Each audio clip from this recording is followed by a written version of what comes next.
morning. My name's Todd Lloyd, and I'm with Pennsylvania Partnerships for Children, a statewide child advocacy organization in Harrisburg that's committed, like all of you, to better outcomes for children and families. Over the next hour, we have the privilege of listening to some young adults with really powerful stories. I just want to note that, their firsthand accounts can really tell us a lot about the outcomes we're achieving. They can tell us things that go well beyond the numbers or the statistics that we look at. Sometimes, though, when we hear from young people and they share their story, we think about that as like events in the life of a case. And I just want to challenge us today as we listen, maybe think about what they share, like it personally involved you in some way. Maybe from the standpoint, if you were a family friend or an extended family member. Sometimes if we could step a little beyond just our professional roles, we can understand what's at stake for them every day, right? And how we can better serve them. The panelists are really the center of attention here. They're really going to be kind of running the show. They're going to introduce themselves, and then we're going to go through a series of questions. Not all of them are going to respond to every question. They kind of selected the questions that they wanted to respond to and the things that they wanted to share. So I'm going to go ahead and turn it over to Amanda. Good morning. My name is Amanda Olson, and I am from York County. I came into care when I was 11 years old and aged out at 21. I had 3 placements while I was in care, 1 group home and 2 foster homes. I left my foster home during the summer after my high school graduation and went to college. I attended Shippensburg University and received my degree in sociology, and I am now working in the child welfare system as a family finder with Diacon Adoption and Foster Care.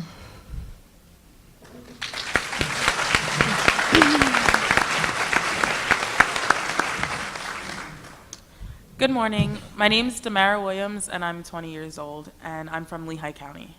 I've continuously been in and out of the foster care system for more than half of my life due to my mother's drug use, abuse, and not being able to provide a stable home environment. And after the age of 12, I spent 2 6-month time periods living with my mother, and the rest of my life was spent in numerous foster homes, a shelter, a hospital, a group home, and a transitional living program. Thank you.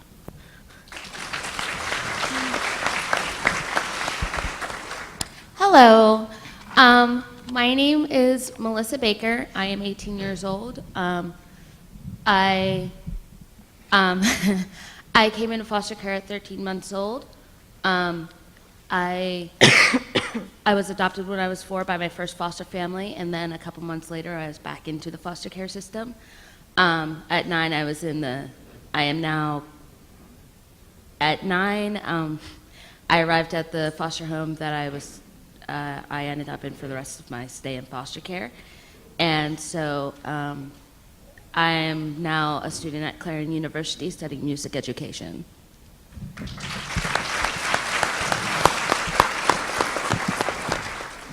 Good morning. My name is Ryan Ward. I actually asked to be placed into the child welfare system due to my mother's drug use. I've been involved for about 4 years. I was first placed into a group home until I was placed into my foster home, and I still continue to stay in contact with CYS while I'm at WVU.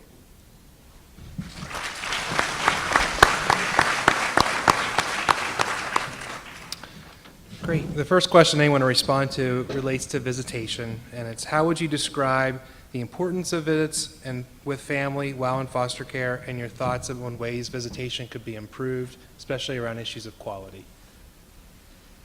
I feel that visits are very important regardless who participates. Visits shouldn't be used as a privilege, they are a right. When I was first placed in care, I didn't have a visit with my mother for over a month, and that was very difficult for me because we had been together all my life and she was all I knew.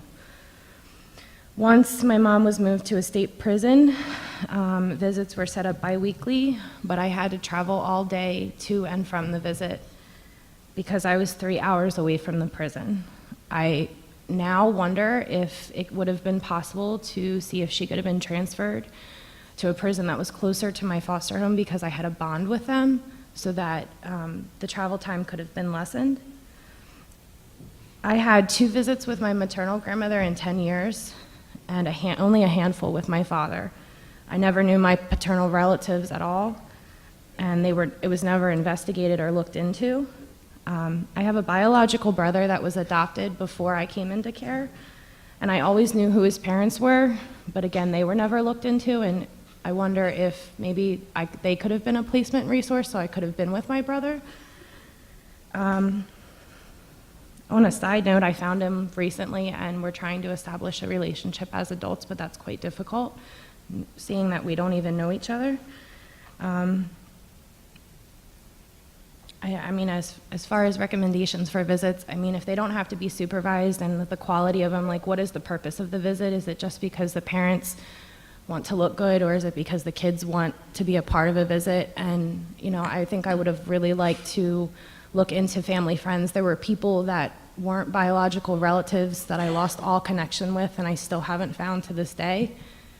So I really think that looking at other people outside of the family and extended relatives is extremely important when considering visits, not just with biological birth parents.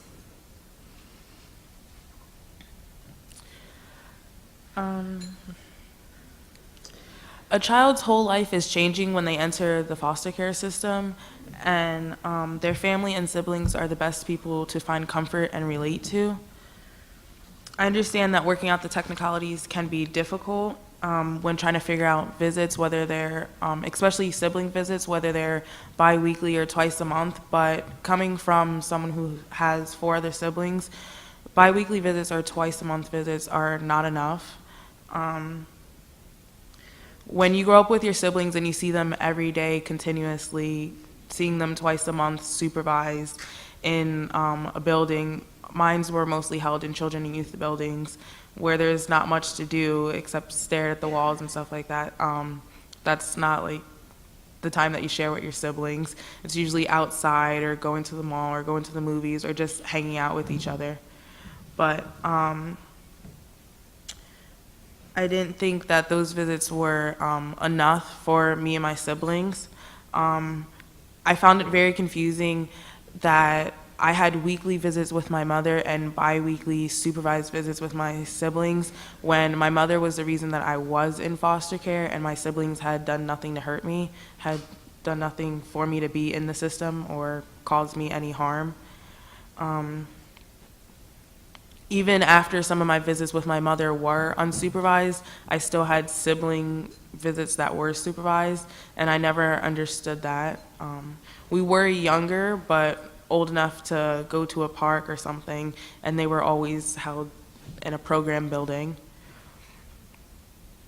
It was one of the hardest things for me with growing up in the system was being separated from my siblings. To this day, like, the best way for me to describe it is siblings, when married couples get divorced, all the children stay together with one parent. But yet, when kids enter the foster care system, it's normal for all the kids to be split up. It's just unnatural to always be with them, to grow up with them, and then all of a sudden not have them around. And then later in life, when you do try to reconnect with them, you have to rebuild like a relationship with family that you shouldn't have to rebuild. You have to relearn different things about them, which at one point in time you already knew. But years later, you know that they've changed. I think family and sibling visits should not be used as privileges and taken away for punishments. Seeing your family shouldn't be a right, it should just be done on a regular basis.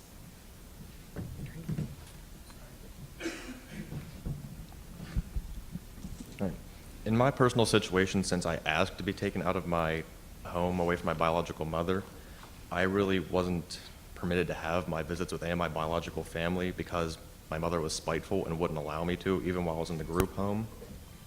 So I believe that CYS should take more control over that fact and make it up to like the caseworker to say who they should be allowed to visit with and not the biological parents, like decision in my case.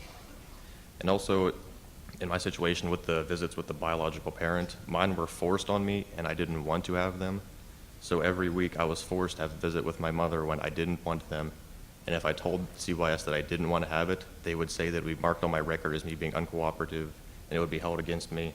when I didn't want to speak with my mother when I left to try to make myself better in my life. That's it.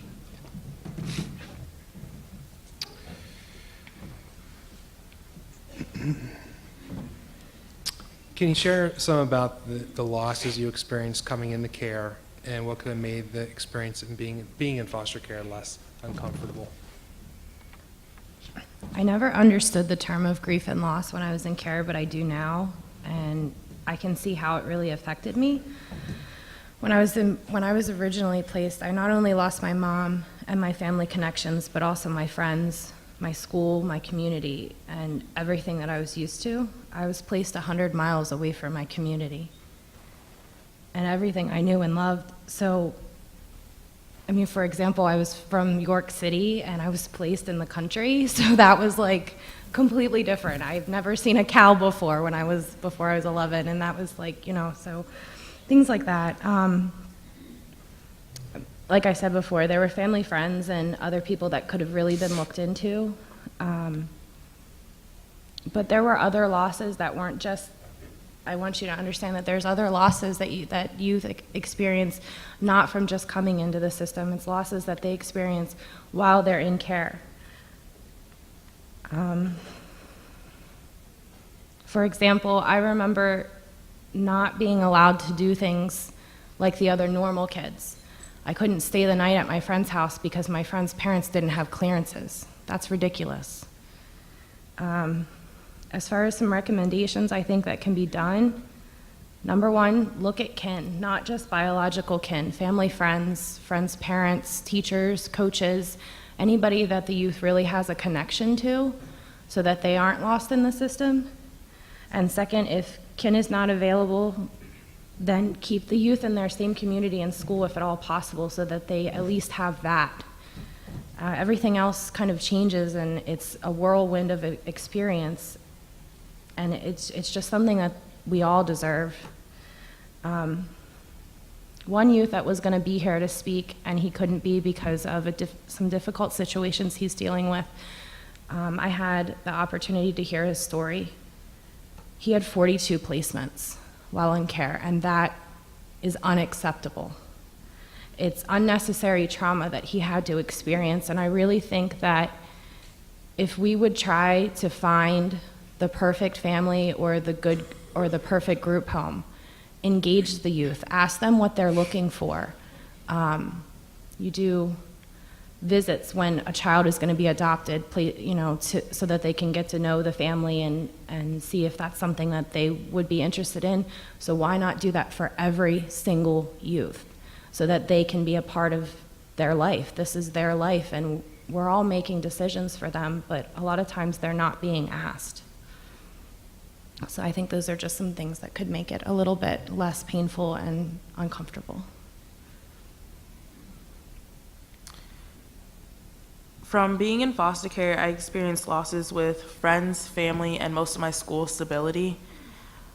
Most of my childhood, I began to stay detached from close relationships with both friends and family because always moving around, it was hard to keep in touch and have long-term relationships. I lost contact with my siblings and had to rebuild and reconnect with them in order to have present-day relationships. It was hard to learn in schools because when I was moving around a lot, I was usually put in, I wasn't able to learn the whole lesson. I was either put in the beginning or the end. It was hard to always be on the same level as my classmates because I was not getting a full education or low levels of education. When I went into foster care when I was 12, I had to give up being in the band and chorus. I never joined any sports or clubs because I was never placed when the sports or anything would start up, and most of the time I never finished a school year, so I wouldn't be able to, there was no point in joining them if I wasn't going to stay the whole school year. I think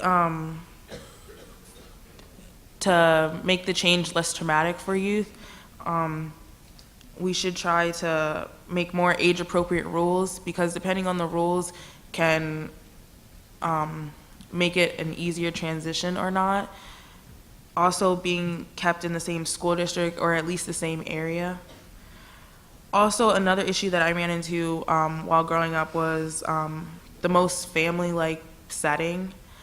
I think it should be asked what the youth, like what's their most family-like setting, or what they would want if they could choose where they would want to go, where they would want to go, and what type of family they would be with. Because most people look at me and they do see that I am black, and they would just put me with a black family. But I was raised in a biracial home, and I was primarily in white areas. So that's how I grew up, and that's mostly what I knew. So if I was ever asked, like, that's what I would recommend, but most of the time I wasn't asked, and I was not put where I was comfortable. Also, the one placement that I was put in was a Spanish home, and to me it wasn't really any problem. I was like really shy, and I kind of went along with the flow, and didn't really put up much of a hassle or anything. The communication was really hard because the family didn't speak like very well English, and I didn't speak Spanish at all. So I kind of just went along with everything. But once I was moved from the home, my younger sister was placed in the home, and because of the communication barrier, she had a lot of struggles, and like she started acting out. But it was mainly because she couldn't communicate with them, and they couldn't communicate with her.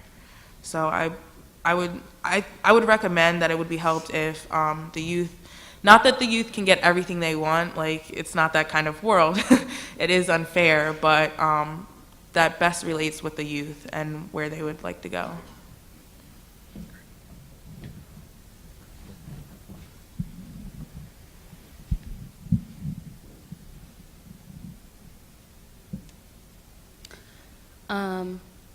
Yeah. Loss, pretty prevalent in my life since, since I was a baby.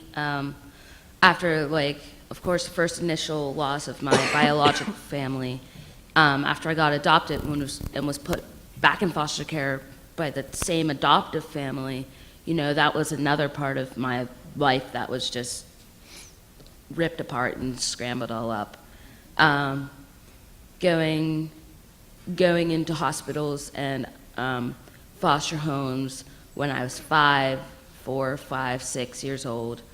The back and forth between home and placement was just so way too much, and then by the time I was 9 and I went to my final foster home, it was kind of like, why try to establish connection anymore?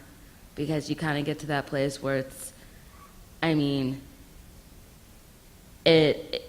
you kind of get to the place where you have the train of thought, well, anytime I do establish connection, it just goes away anyway, so might as well not try it again.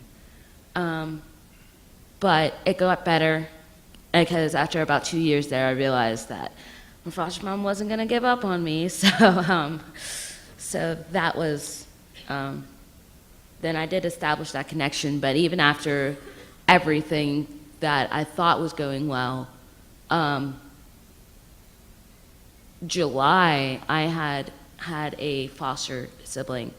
She had been one of my best friends, and she had gotten into some trouble. She had gotten pregnant, and so we worked around everybody to try and get her into our home, and she did, and she was there throughout her whole pregnancy, and the baby was born, and she was about a year old. And then one day she was at college, and we came back home. It was me and my mom, my foster aunt, and baby.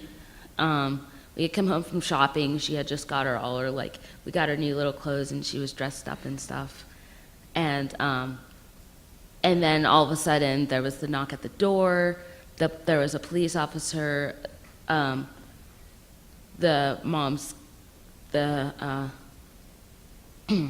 foster sister's caseworker's supervisor, and the supervisor's supervisor, and they came in, with the statement, "We're here to take Maria and Mary Grace," and we were like, "What's going on?" We had no idea. And they didn't oblige us with an answer. And it's just one of those things. So we're scrambling. We still don't know where Marie is. We're scrambling in different rooms trying to get together their stuff, and we come back in one room and the baby is gone because one of the caseworkers took her, and we didn't see her go. We didn't say goodbye, and that's one of the things that, that's one of those losses where you realize, oh, like, it's terrible, not only for me, but for, if you realize for that baby, that's taken away from everything she knows. She's been there since she was born. So that's, I mean, that baby is 15 months old. I mean, it's not fair to her. She did nothing wrong. She shouldn't have been taken out. She wasn't under the care of CYS. So if anything, in my opinion, it should have been her mother that took her out of the home. But it not only affects the foster kid that it's happened to, it affects everybody else. It affects everybody that surrounds the child. So that's one of the major things that I have with loss, is that it affects everybody, and the grief affects everybody. And I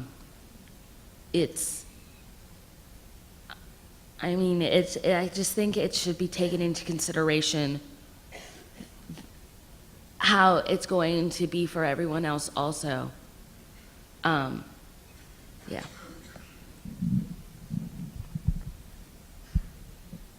The best way, I think, would be make foster care less painful or uncomfortable, is to make situation-appropriate plans for each kid. Not everyone's the same. Nobody in this room is the same. So why should all of us be treated the same? You lump all of us into like one category and give us the same rules and restrictions when not all of us are the same. I was placed into a group home with a bunch of kids who were in trouble for drugs, stealing, like abuse of their parents. And I left because I wanted to get away from that kind of situation, and I was making myself better. But because of that, I was pretty much punished for trying to make myself better by having all these restrictions placed on me when I never did anything wrong in the first place.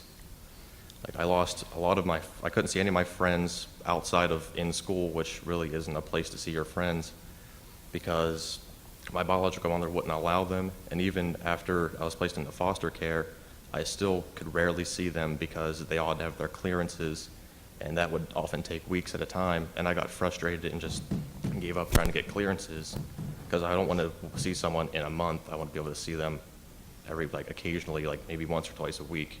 And I don't want to wait a month or two to be able to see them outside of school.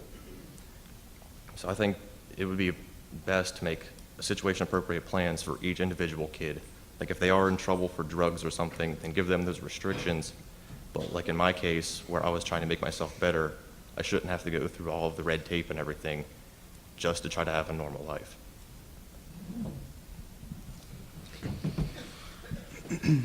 Questions about psychotropic medication. What thoughts do you have about how medication is prescribed, and your thoughts on how monitoring of it could be improved?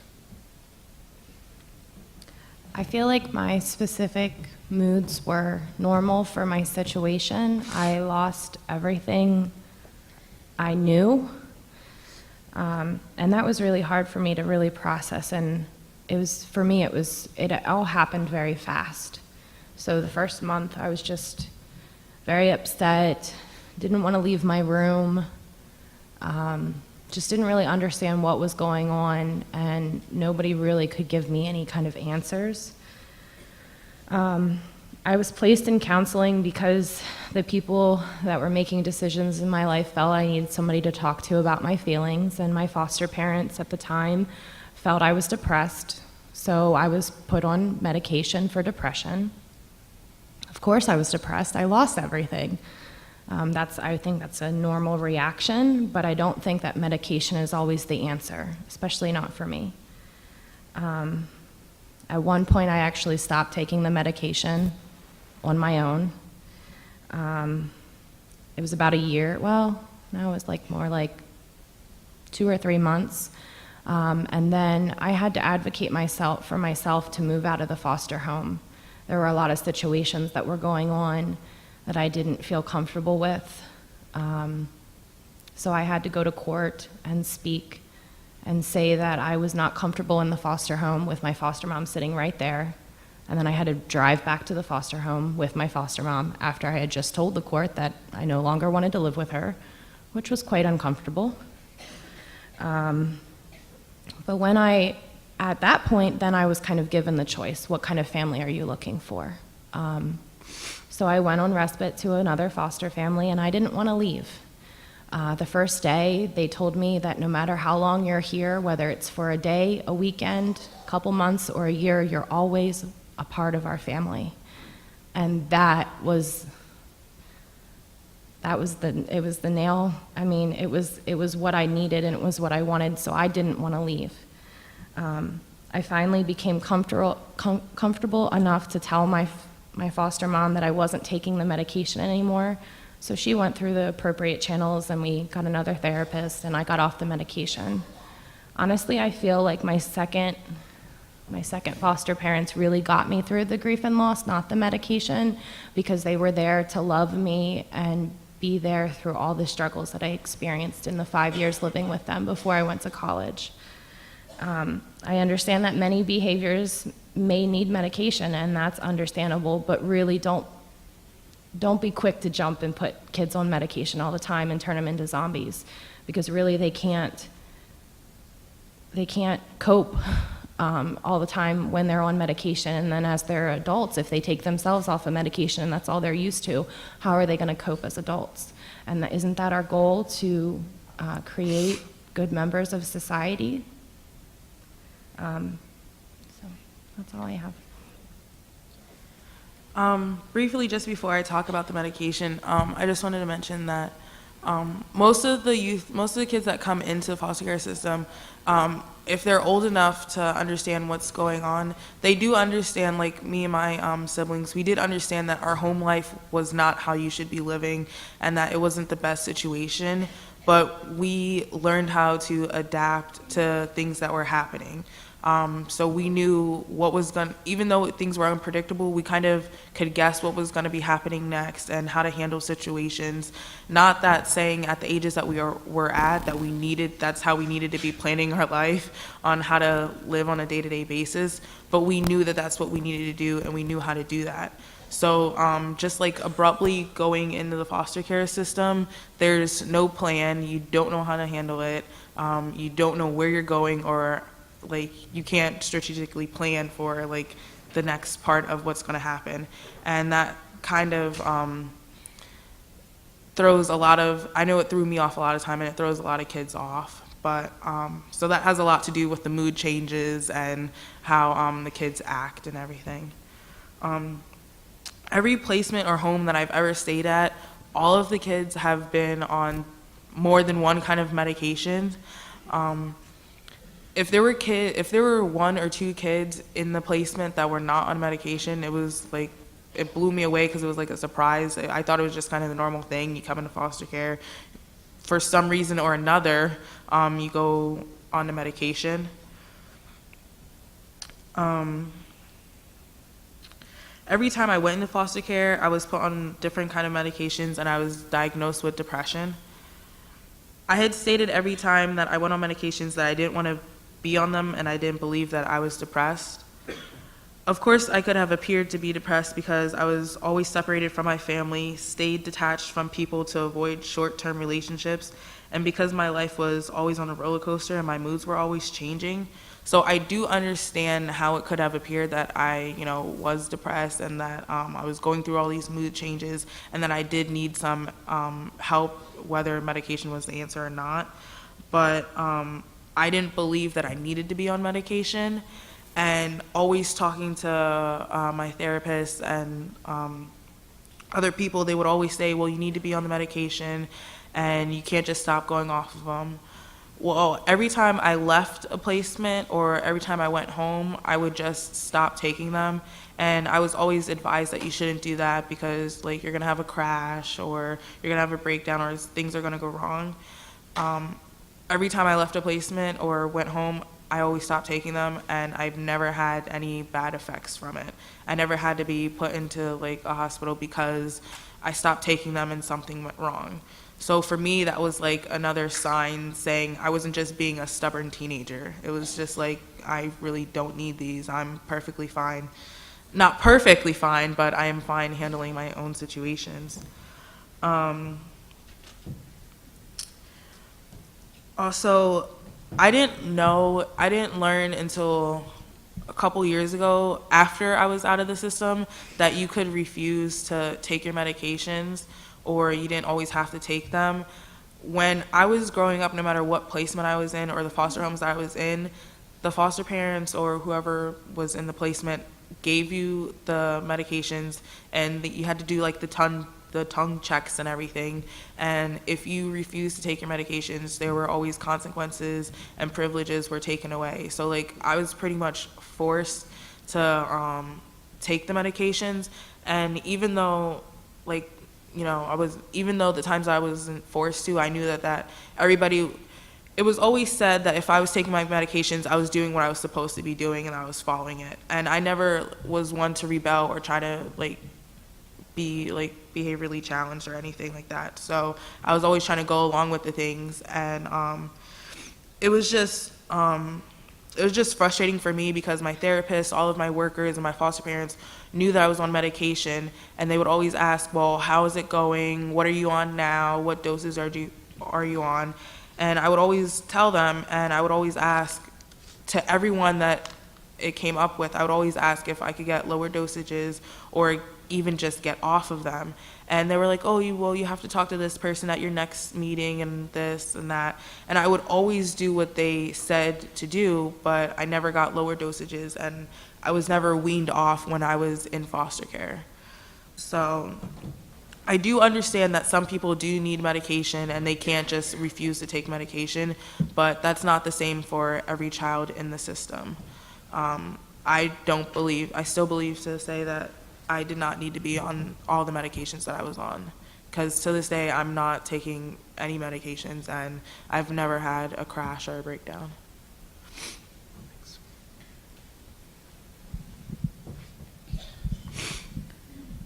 As Damara said, not every child is the same. And I believe that each child should be taken into consideration individually. As with medication, as Damara did not need hers, I did need mine. But in my case, it was that, however, the fact that I did need medication was there, but it was how it was prescribed and how much I was on that was a concern for me. At one point, I was on 9 different medications that I'm pretty sure I didn't need all of them.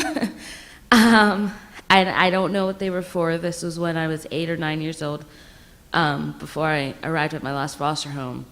And you know, it just seemed, it was normal to me, because, you know, I started out with like 2 and it just kept increasing.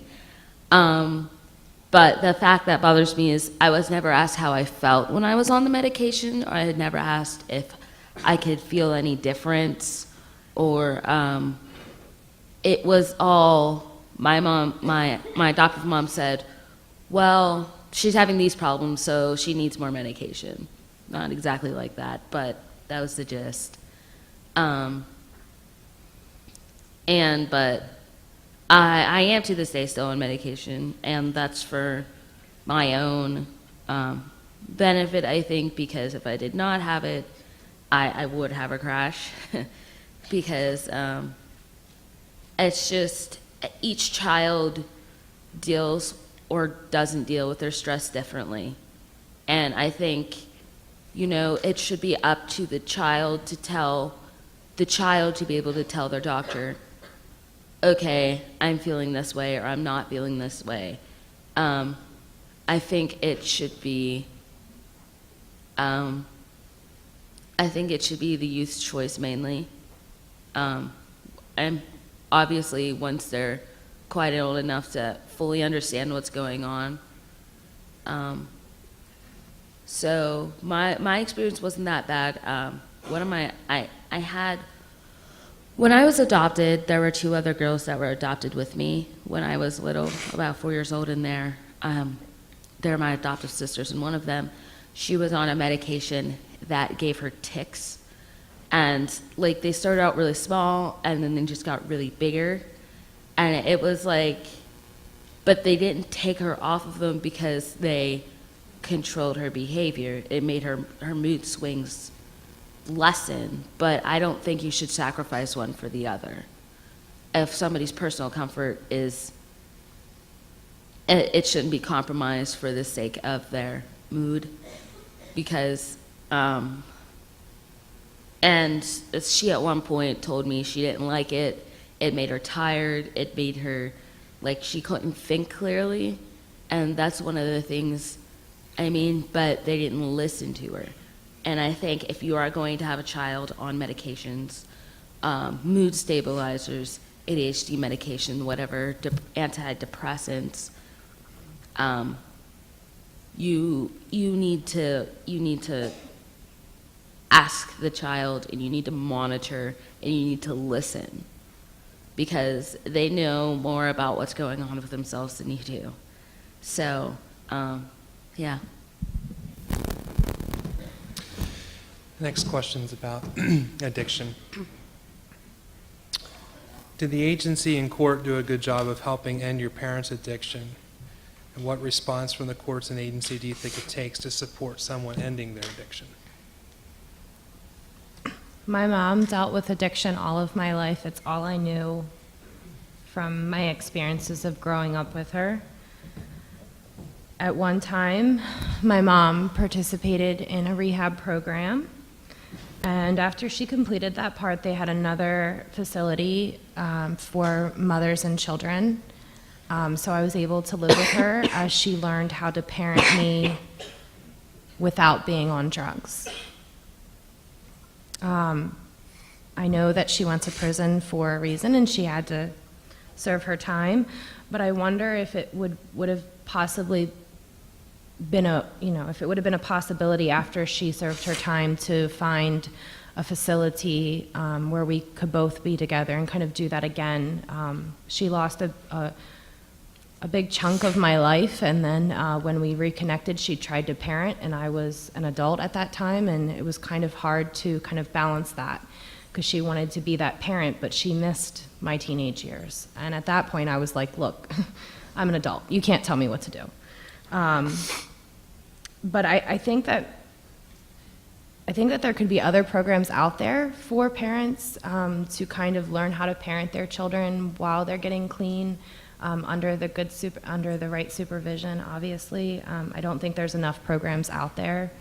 A lot of them I've heard of are for mothers, but what about the fathers? I think we forget about the fathers way too much. I think that the agency and the courts really need to ask the youth how the reunification is going. I mean, I didn't have that experience, but a lot of times it's really easy to fool the agency. You may be able to pass a drug test, or you may be able to make it seem like everything's going good, but you can't fool the children in the home. And I've heard a lot of times of children going home and the parents don't change. And then they're just going through those experiences again, and it's even more traumatic for the children. So I ask you to believe those children when they say that something is not right or something hasn't changed. Believe them. That's it. Part of the reason why I was always in and out of foster care was because of my mother's drug addiction. When she would get clean, we would go home, and then she would start up with her addictive habits, and then we'd go back in. I feel like the courts and the agencies that I was in could have done more to monitor my mother's drug addiction and ending it. My mother knew how to play the game or the system very well. Getting her children back from the court was a lifelong routine that she had knew how to do perfectly. She knew that it would look good if she voluntarily went to rehabs and meetings, and because the majority of the time that she was on probation and passing her urine screens, it wasn't really asked that much of how she was doing. It was just like, oh, so you're following your programs and you're doing what you're supposed to be doing. So it was just like, okay, we can skip that part and then just continue. There are many parents out there, like my mother, who know exactly how to clean up and get their children back. So from my experiences, focus should be also on after children get placed back home. When I was placed back into my mother's custody, there were little checkups on my mother and how the family was doing. And when there were checkups, we'd all be sitting in my living room. Oh, so how is everything going? How has everything been? What are you guys up to?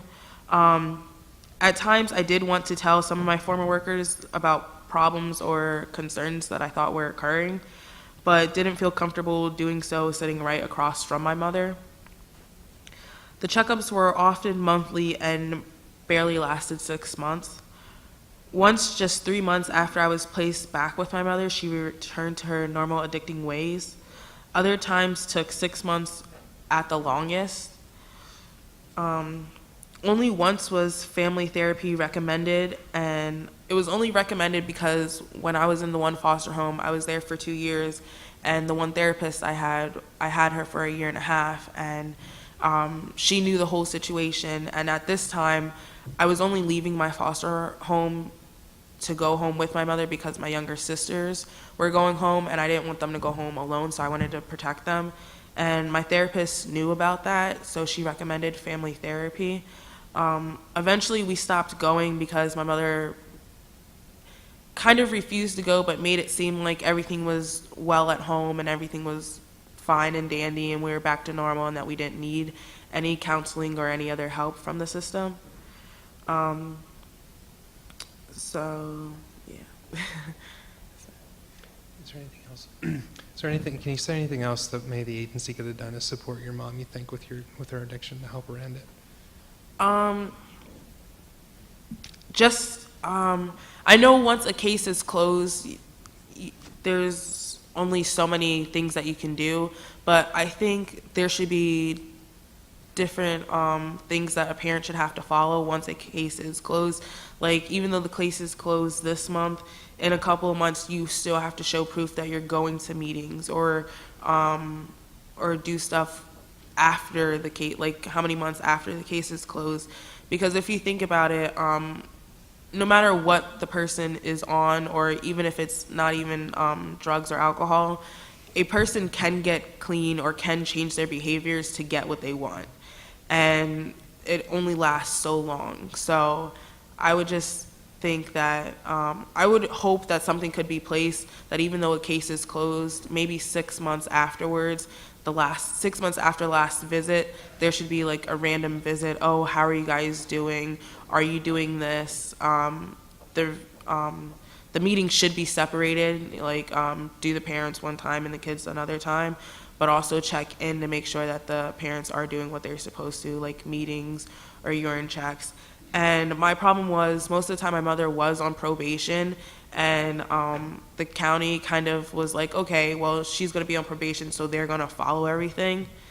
My mother knew a lot of the probation officers, and when she would start doing good, they would always come in laughing and leave laughing and stuff like that. So I don't think just because probation is supposed to be watching what the adults are doing, just because they're there, I think there should be more people in this situation, just not to leave it up to the probation officers.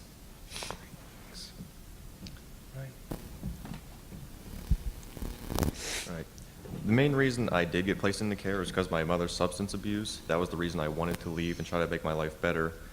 But because I asked to be taken into the welfare system, they never actually looked into my mother's substance abuse. They just figured it was because I was being a rebellious teenager. I didn't want to be there or listen. But what rebellious teenager wants to be placed into a foster home or into a group home? I don't know any.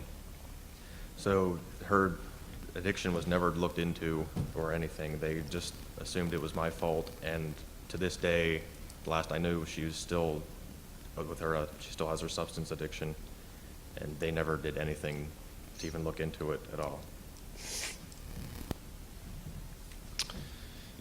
Next question is about the role of a caseworker. How would you describe the role of a good caseworker, and what impact caseworkers had on you and your family? A good caseworker engages their youth. Ask the youth what kind of family or placement they're looking for.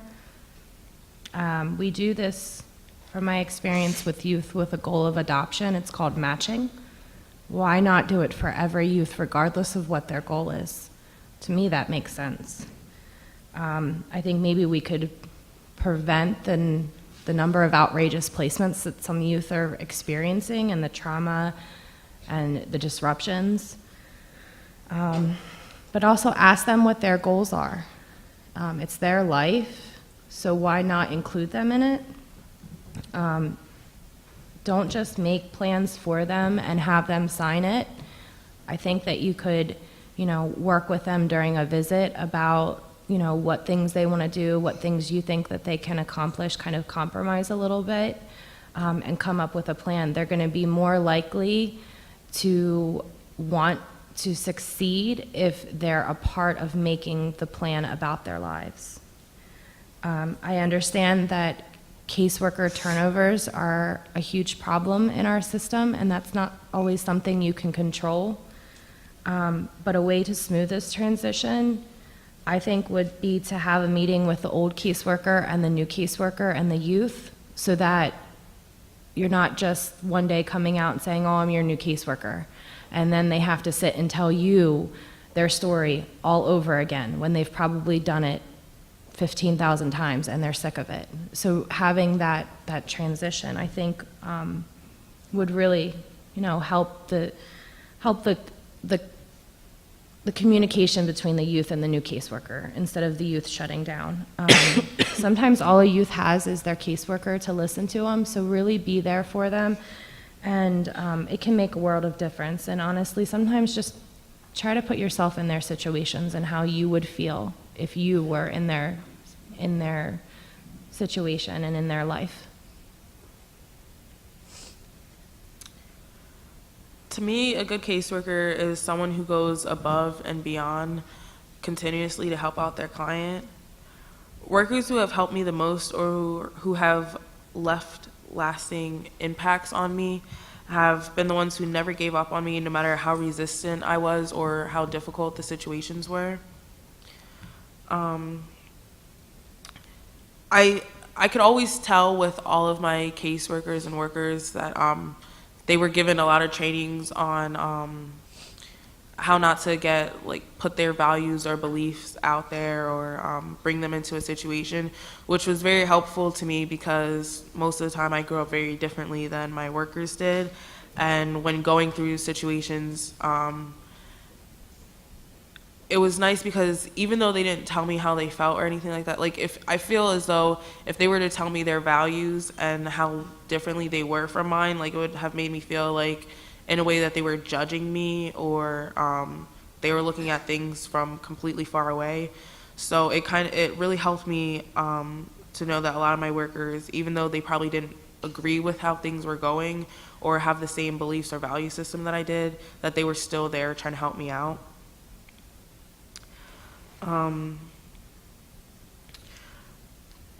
Two of the workers that I've had were always available and helpful, other than our scheduled times. They gave me different ways to contact them, and they would always contact me within a reasonable time. And it wasn't just okay, I'm going to be at your house on Wednesday, we'll talk about everything then. It was I'll be at your house Wednesday, but let me know if you need anything before then. You can contact me. Here's my work phone, here's my email, here's this. And let me know at any time. And if I do not answer your call, or if I don't get back to you, I will get back to you as soon as possible, whenever I can get the chance. So just always being there, going above and beyond, and having the communication available.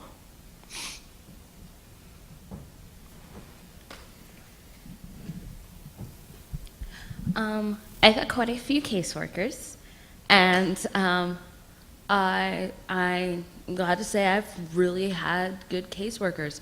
I've had a few bad ones, but the thing I like about my good caseworkers is they listened to what I had to say. They took it into consideration.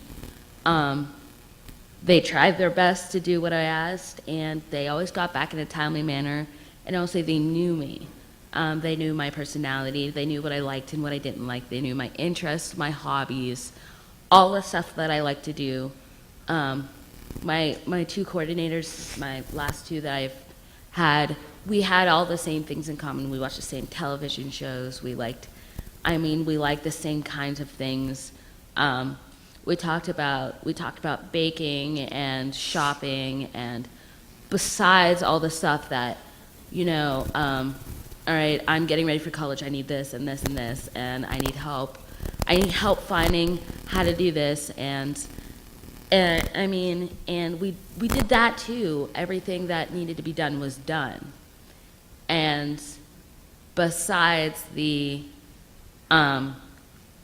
social part, like that's what made me happy. Like with my foster family, caseworkers were friends, but they still did their job, and that's what I think. I think that's how it should be. I mean, we'd go out to lunch, and we'd do business there, and things would get done, and it'd be happy, it'd be pleasant, and it was nice. And it was more than, "Hi, how are you? Anything you need? No, okay, bye." I mean, I've seen meetings go like that where they stay for 15 minutes and then just leave. I mean, I know sometimes you have a time restraint on you, but I mean, I've had meetings with some of mine that were 15 minutes, and we got a lot more done than that. So, I mean, the two coordinators I had that I'm not working with anymore, I'm still friends with, I still talk to, I get advice from, I'm friends with them on Facebook.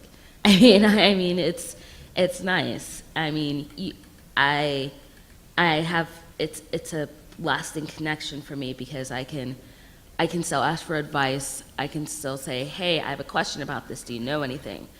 And it's just one more person I have to rely on. So good caseworkers should be, they should actually know who they should know what you like to do, what you don't like to do. And I mean, they're there to do a job, but for it, the best caseworkers, I think, don't consider it to be just a job.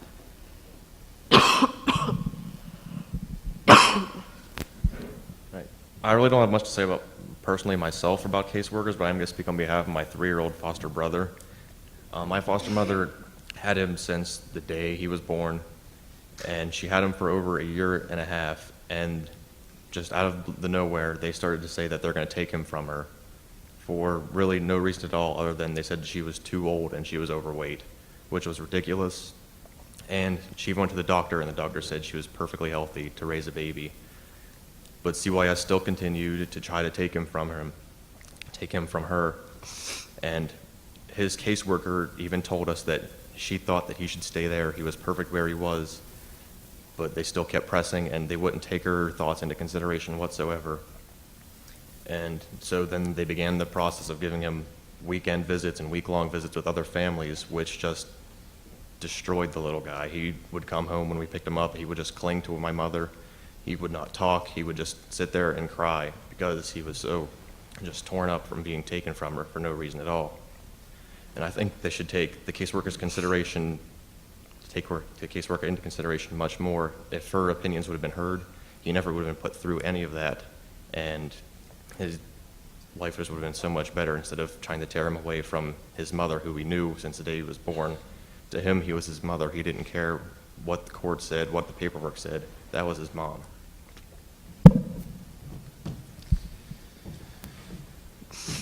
Next question is about guardian ad litem.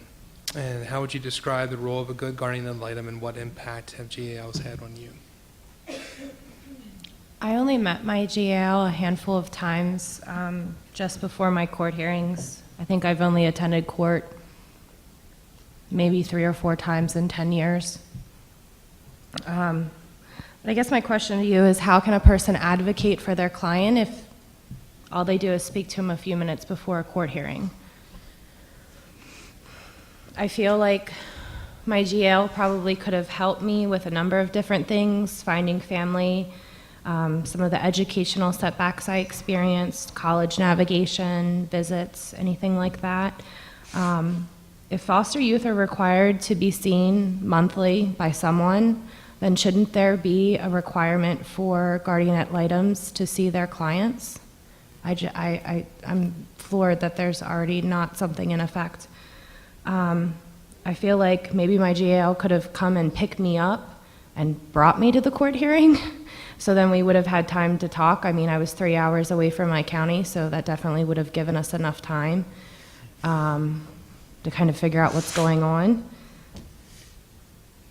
But honestly, how can people make decisions if they don't know the person that they're making the decisions for? Would you want someone to make decisions about your life without asking you? I'm pretty sure the answer is no. Well, that's how some of us feel in the foster care system, no control over certain situations. I know we can't control everything, obviously, but to give us some kind of power, at least sometimes, would be nice. To me, a good GAL would be someone who doesn't just meet with you 15 minutes before the court date. I understand that they're very busy with many of clients, and just contacting them in between their court dates would kind of be difficult, but the contact doesn't need to be in person. It could just be a phone call. I would have loved just like 1 phone call, maybe 2 phone calls, and they only need to be like only 5 to 15 minutes just to like be like, I'm your GAL, I'm just checking up and seeing how you're doing, just trying to get some updates on you before the court date that's going to be in a couple months, and I'm going to call you closer to the date just to see how you're doing. I mostly had the same GAL throughout my time. I did have a couple different ones, but she stayed with me most of the time. And I only ever saw her 10 to 15 minutes before my court date. And when I got old enough to advocate for myself, I would tell her, well, this is what happened, and I was able to explain situations and tell her what I wanted. She would always take in what I said and always fight for what I wanted, because that was her job and what she was supposed to do. And I like that about her, but it was also like confusing to me, because you're fighting for me, and just because I told you this is what I want, but I only told you 10 to 15 minutes of what I wanted. This is the only time I see you. You don't know anything about me besides my name and the 15-minute conversation that we just had. It was funny though, because my GL, she would, after we were done talking, because we'd keep it very brief, she'd try to ask me like friendly questions to be like, oh, what are you doing now, and all this other stuff. And it's just like, and I would answer them and go along with it, but it's just like, you really don't care. You're just trying to make like this conversation to pass the time, like for us to go into the courtroom. So I would recommend that there be at least phone calls throughout the time period between the court dates, because most of the time they're 6 months, sometimes 3 months. Like just 1 phone call in the middle of that time period, I think would be very helpful to make youth feel that, one, you're actually trying to get to know me and I'm not just another client, but at the same time that you're honestly trying to help me better my future.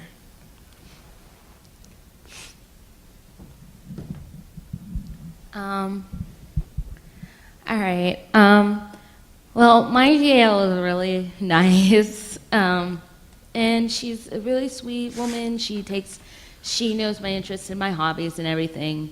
But for like 12 years, I didn't know who she was or what she did. I just knew she was there for every court hearing. It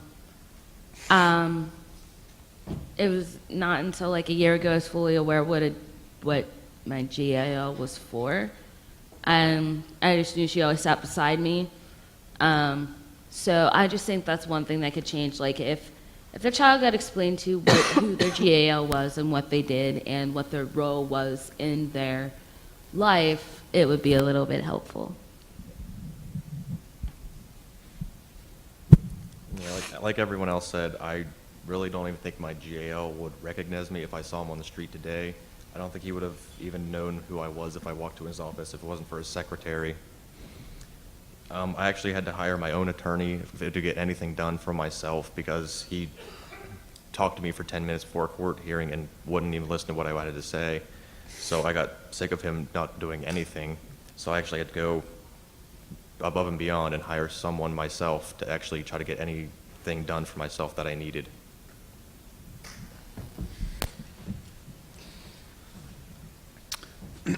Okay, so describe your experience leaving care. Did the agency help find or reconnect you with family, or is this something you tried to do on your own? I was fortunate enough to have a bond with my mom throughout my experience in foster care. I was in college when I aged out and had regular contact with her during this time. It was my decision to seek her out, not the agency. I did have one caseworker that made a huge impact in my life. She was my final caseworker before I aged out. She came into my life 6 months before I turned 21. At the time, I had not been seen by my county worker in over a year, and apparently she had been forging documents to make it seem like she had seen me. I was failing out of college because I was so stressed out and I didn't know where I was going to go on my Christmas break, my summer. She helped me get back into school. She set me up in an apartment and some financial assistance, something that I was eligible for the entire time I was in college and I didn't know. This is something that youth should not have to worry about. They should focus on their studies and how to make their life better, not on where they're going to be staying over Christmas break and if they can afford to purchase their meal plan or anything like that. I just wish I had someone to really help me navigate college life more than 3 months before I aged out. And then I was alone again. I mean, I had my mom, but she was still trying to kind of get her life together, so how could she really balance both of that and helping me? I'm doing okay now with my family. I just refuse to give up. I have not gone through all these struggles to just give up. I'm not that kind of person. So no matter how many times people beat me down, I'm going to stand back up and do it again. So, you know, I think that's one thing that I've kind of learned through the foster care system, that it doesn't matter. I'm going to get through it. And if it's just me and my family that really is there for me, then so be it. When I was 17 years old, I was in a group home and there was no option for me to leave. I was trying to talk to the group home caseworker there and my children and youth caseworker, and there was no other options for me to leave besides going home with my mother. There was no another program that I could go to or a foster home. The only way that was told to me to get out of there was to go back home with my mother.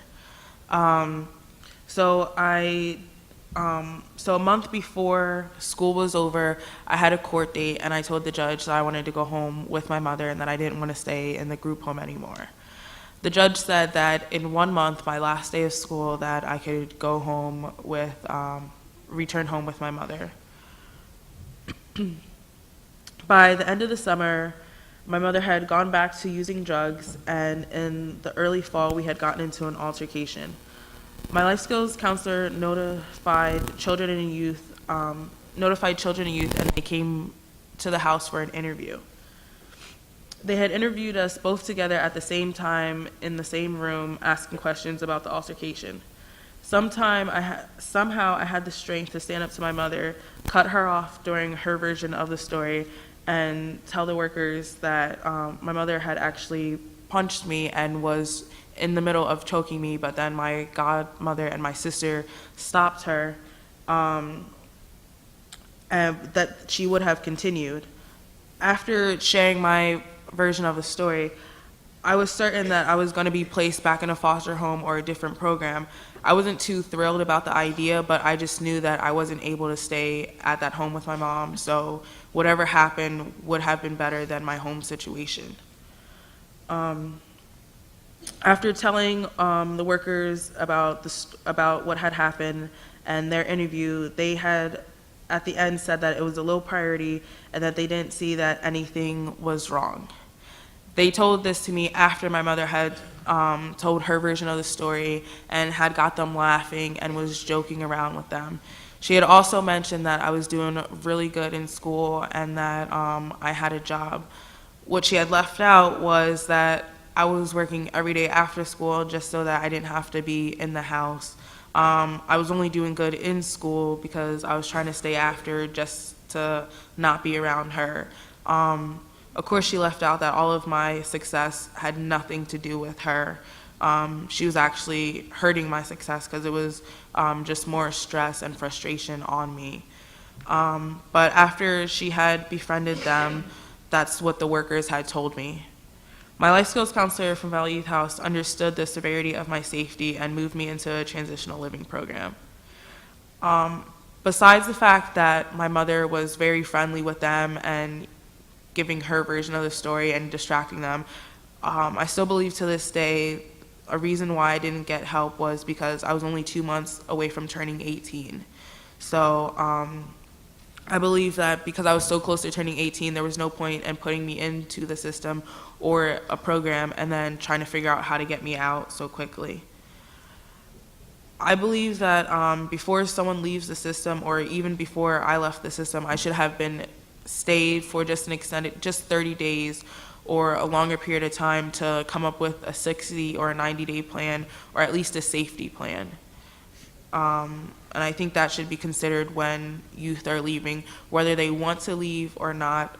Plans should be made, and their stays should be extended and slowly, gradually work back into going into the home and just saying in 1 month you can go home.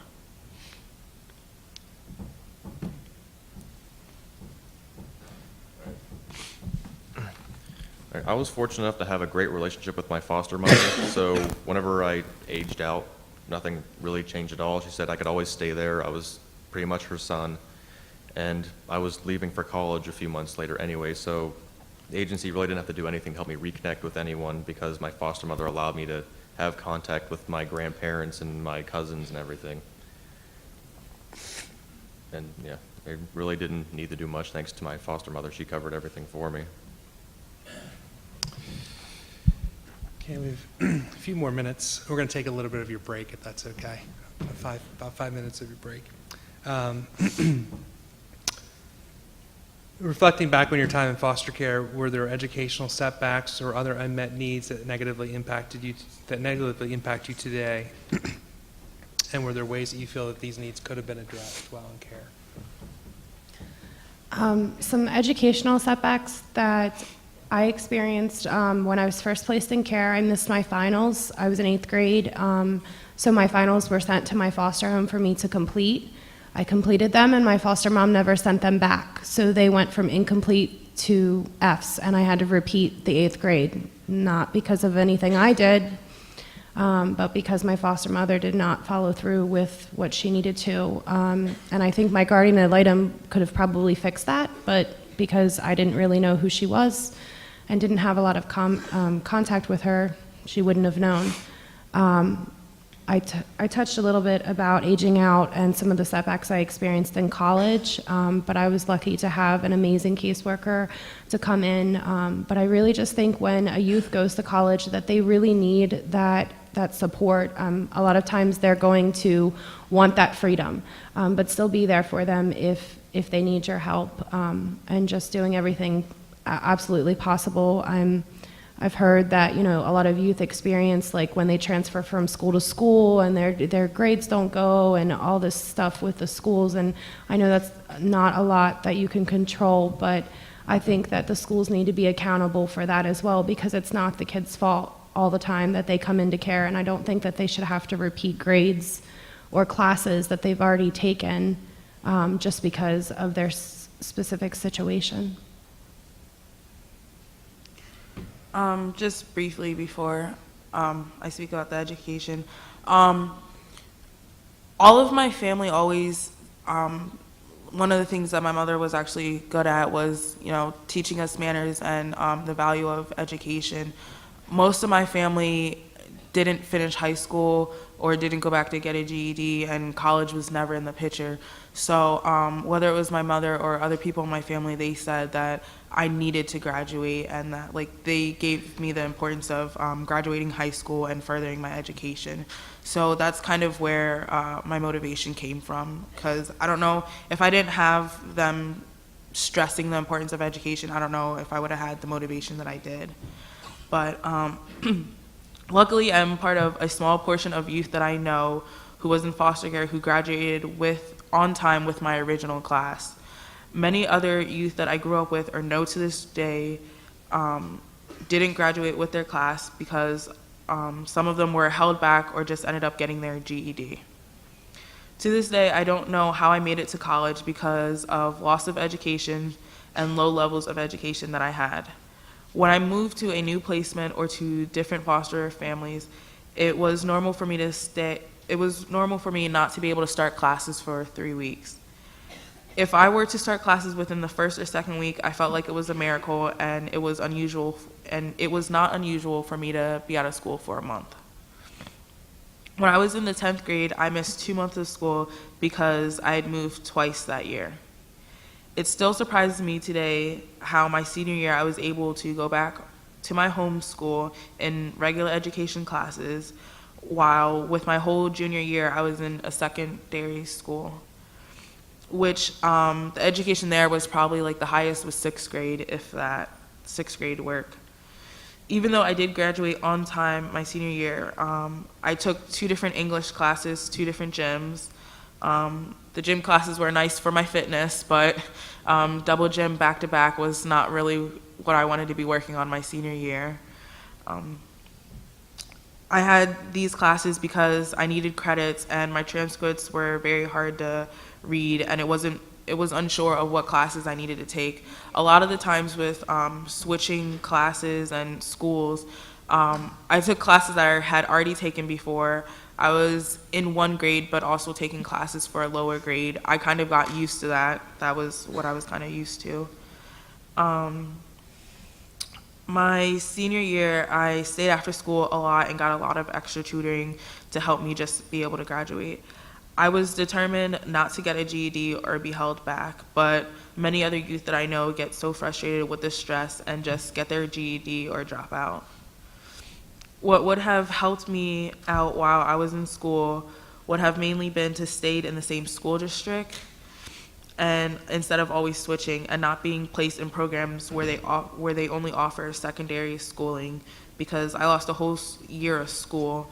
And I just think about other people that I know that I only lost a year of school. They were in there for years. And I just found out a couple years ago with knowing my rights that if you are in a group home or in a program, that you can try to request to go to that school district. And even though it would have been switching for me, I would have requested to go to the home school that I was at while in the group home just to have a regular education. Myself and many of the other youth, we always ask the group home parents and we always ask the caseworkers, this can't be right that we're not learning anything in school. Why can't we just go to the school? And at that time, they were always told, this is the program rules. There's no other option. This is the school that you have to go to. So to make that aware of available for youth, and to let caseworkers know to try to advocate for the youth that you can have that option would be very helpful. All right. I personally didn't have any educational setbacks while I was through the foster care system, thanks to the independent living program. They helped me with everything I could think of to get into college, and even some things I couldn't think of. Everything from the application to grants, loans, everything you could possibly think of, they helped me get and take care of. And I would just like to thank the independent living program for that, and if it wasn't for them, I would not be in my 3rd year of pharmacy school. Okay.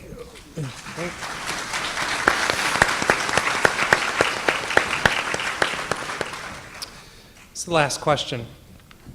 We'll start with Ryan. Change is hard, and the child welfare system is trying to change for the better. What do you think the most important change is that the system should be working on? As I've already said, I believe the most important change should be individualized plans for each kid. Everyone shouldn't be lumped into one group of different, like everyone is different. Some kids have problems, some kids don't. Everyone shouldn't be treated the same and have to go through all of the same restrictions. So I believe you should take into consideration that everyone is different. You all wouldn't want to be treated the same, so why would you treat all of us the same?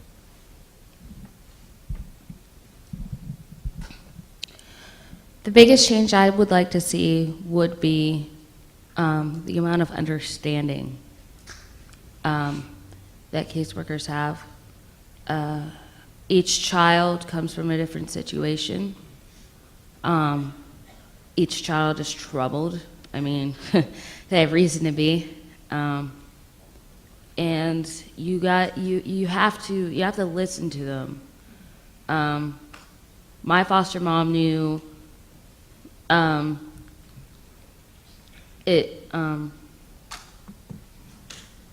my foster mom knew me and how I felt, and she knew that it would take me some time, because the last thing that I remember what my adoptive mom said to me when I asked her why I was moving away again was, because I don't love you anymore. And that was like, that wasn't very good. So, I mean, that was one of my hardest things to overcome, would be that, that kind of hurt really, I mean, it messes with you. And so it's those kind of things that we're troubled with, and what we're distant and hesitant, and we can't always, and it sometimes causes our behavior problems. I mean, it's just, we don't know how to deal with that. And so I just think if there was more understanding of those kind of things, that it would make it a little bit easier. It would make everybody a little more sensitive and everybody a little bit less hesitant, more hesitant to blame it all on the child, because yes, the child might be rebelling, but you don't know why. And if you took the time to understand your child, and you took the time to listen to them, you would understand why, and the full picture would come together. And I mean, it's that much easier for you to make a difference. Main priorities for my situation would have been to keep my siblings and I together with more visits. There are many other youth like me that while growing up in broken households, we all had our siblings to lean on and help us get through situations. So to not only be moved but separated doesn't help adjust easily to the change. If there is any way to enforce and make sibling laws more effective or better followed, would really make a difference. I know while growing up, age-appropriate rules were very important to me, and if I didn't get age-appropriate rules, it was hard for me to understand, and they would cause other issues. Because if you think about it, you're a teenager, and you want everything, and I know everyone can't get what they want, and life's not fair, but at least having age-appropriate rules make you feel like you are a person, and that you are as normal to not being in the system as you can be while in the system. If there is any way for youth not to be moved around so much, but at the same time being moved for issues that don't seem major but are really affecting the youth. There were some placements that I stayed at that I shouldn't have stayed at, but I stayed at because I didn't know if the next one was going to be worse, or if I had the emotional strength to start over or try to reconnect with the family. So it's hard to say don't continuously move a youth. I don't think a youth should be moved as many times as they are, but at the same time, not made to stay in one that they're having miserable life at. Still to this day, I have 2 egg boxes that I've had since I was 12 years old, and I've taken with me to every placement. And in them, they just have some of my belongings that like I've kept. And when I was younger, I would never unpack them. Like they would go under the bed or they would go in a closet. And I've just never unpacked them. And even though today, like I'm in my own apartment, I still haven't unpacked them. I still have them, but I haven't unpacked them because it's a year lease, and I know how quickly a year goes. So the sad side is that I still have them, and that I used to keep them unpacked because I knew I wouldn't, if I were to prepare myself to stay for a placement at a year, to me that would probably be for normal people probably about like a good 25 years. Like that's what a year meant to me. Now it's just because to save room and because I know how quickly a year goes. But I make a joke about it today, but I shouldn't have had to keep my belongings packed up and be afraid that I knew that my stay wasn't going to be that long, not long enough to unpack my own belongings. So trying to figure out the appropriate placements for youth, I think would be a really like my highest priority. My final recommendation for you would be to find more committed families for our youth in foster care.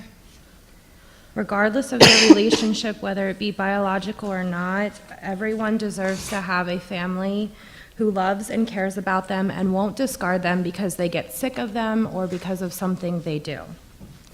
Research shows that young women and men not in the foster care system live with relatives until they're 24 and 26 respectively. How can we expect a 21-year-old to go out into the world with no support, no family, and be able to make it? I would like to just share a story with you that tells you about a family that shows this kind of commitment that I'm talking about, one that truly tests the level of commitment that they had for me. This was my second foster family. I moved in with them a few months before I was 13. Just after I turned, well, I was about 16 and a half, I was able to get my license, which doesn't happen very often. And I went to go pick up a family, my cousin, and I had my foster sister who was in foster care and my other foster sister who was my foster father's biological daughter in the car. We were on our way home. I lost control of the vehicle and smashed into a tree on the driver's side. I lost my foster sister, the biological daughter of my foster father. It was extremely hard for me. I was life-flighted to the hospital. I had severe concussions and they thought that I wouldn't make it. They didn't tell me that my sister died because they were afraid that I would give up. I missed her funeral. It took me more than a year to be able to go. Sorry. It took me more than a year to go to her gravesite. I was extremely depressed. I blamed myself and sometimes still work through that. I was charged with vehicular homicide. My foster parents were there for me. They fought it. They went to the court hearing and told the judge that it was not my fault, but it was an act of God, that it was her time to go. No, they never asked me to leave their home. I'm still to this day welcome in their home. And these are the kind of people that we need to find for our foster youth. That these youth know that no matter what happens in their life, they always have somewhere to go. I ask that you try to find more families. I understand it's hard. I understand that there are families out there that do it for the money. But try to find families that are going to show this commitment no matter what happens to these kids. And I am thankful that I have a family that will always be a part of my life, and my foster father will walk me down the aisle when I get married, and I honestly thought I would never be able to say that.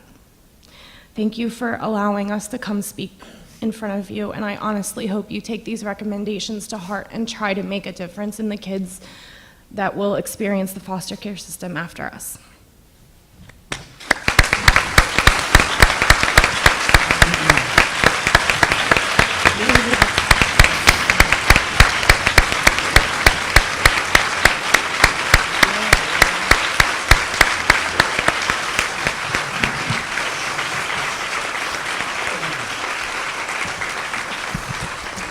I just want to say that I think, Amanda really summed it up for us. That we need families that'll go the distance, and we need a system that'll go the distance for families. So again, we just thank you for this opportunity.